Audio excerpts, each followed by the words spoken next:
ഇന്നലത്തെ അപേക്ഷിച്ച് ഇന്ന് മഴ കൂടിയതായിട്ടാണ് കേട്ടോ എനിക്ക് തോന്നുന്നത്. ഇന്നലേക്കെന്ന് പറഞ്ഞാൽ വലിയ കാറ്റൊന്നും ഉണ്ടായിരുന്നില്ല, പക്ഷേ ഇന്ന് ശക്തമായിട്ടുള്ള കാറ്റാണ്, ഒരു രക്ഷയുണ്ടായിരുന്നില്ല. കുടയൊക്കെ നിവർത്തി പോകുമ്പോൾ അമ്പലം മറിഞ്ഞ് പോവുമായിരുന്നേ. അപ്പോൾ ഞാനാണെങ്കിൽ ക്ലാസ് കഴിഞ്ഞ് വരുന്ന വഴിയാണ് കേട്ടോ, ഒരുപാട് ദൂരം നടക്കാനുണ്ട് വീട്ടിലേക്ക്. അപ്പോൾ അത് അവിടുത്തെ ആറൊക്കെ നിറച്ച് വെള്ളമായിട്ട് കവിഞ്ഞൊഴുകാൻ തുടങ്ങിയിട്ടുണ്ട്, മൊത്തം കലങ്ങി മറിഞ്ഞ് കിടക്കുവാണേ. അപ്പോൾ അത് ആ മഞ്ഞ് മൂടിയ സ്ഥലം കണ്ടോ, ആ ഒരു ഭാഗം വരെ നടന്ന് നീങ്ങുകയാണ്. ഇടയ്ക്കിടയ്ക്ക് ചെറിയ ചെറിയ വെള്ളച്ചാട്ടങ്ങളൊക്കെ ഉണ്ടായിട്ടുണ്ട് കേട്ടോ, മഴ പെയ്യുന്നതുകൊണ്ട്.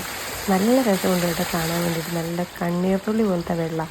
പിന്നെ നമ്മൾ ഈ മഴക്കാലത്ത് ഇങ്ങനെ നടക്കുമ്പോൾ നമ്മുടെ കാലൊക്കെ നന്നായിട്ട് വെളുക്കുമല്ലോ, മഴ നനഞ്ഞ് നനഞ്ഞ്. അങ്ങനെ ഡ്രസ്സും മുഴുവൻ നനഞ്ഞിരിക്കുകയാണ് കേട്ടോ. അങ്ങനെ ഏകദേശം കാഴ്ചകളൊക്കെ കണ്ട് വീടിൻ്റെ വഴി എത്തി കേട്ടോ. തണുപ്പ് കാരണം ഒരു രക്ഷയുണ്ടായിരുന്നില്ല, അതിൻ്റെ ഒപ്പം നല്ല കാറ്റുമാണേ. എനിക്കാണെങ്കിൽ ചെറുതായിട്ട് ജലദോഷം പിടിച്ചു. വീട്ടിൽ വന്നപ്പോൾ അതാ അമ്മ കൊച്ചിനുള്ള മീൻ വറുത്തുകൊണ്ടിരിക്കുകയാണ് കേട്ടോ, കുറച്ച് എരിവൊക്കെ കുറച്ച്. പിന്നെ വൈകാതെ എനിക്കും ചോറ് തന്നു കേട്ടോ, നല്ല ചൂടോടുകൂടി പയറുപ്പേരിയും ചിക്കൻ കറി ഉണ്ടായിരുന്നു കുറച്ച്, പിന്നെ മീൻ വറുത്തത്, ചൂരയും മത്തിയും, പിന്നെ അച്ചാർ എല്ലാം ഉണ്ടായിരുന്നു. വീടിനകത്ത് കറണ്ട് ഇല്ലാത്തതുകൊണ്ട് അകത്തിരിക്കാൻ തോന്നില്ല കേട്ടോ, അല്ലെ വല്ല മൊബൈലൊക്കെ നോക്കി ഇങ്ങനെ ഇരുന്നേനെ. ഇപ്പോൾ അതാ വീടിന് പുറത്തിറങ്ങിയതാണ് കേട്ടോ, ചെറുതായിട്ടൊന്ന് മഴ മാറിയപ്പോൾ. എപ്പോഴും കറണ്ട് കട്ടാണ് കേട്ടോ ഇവിടെ, ഈ മഴ പെയ്യാൻ തുടങ്ങിയ പിന്നെ.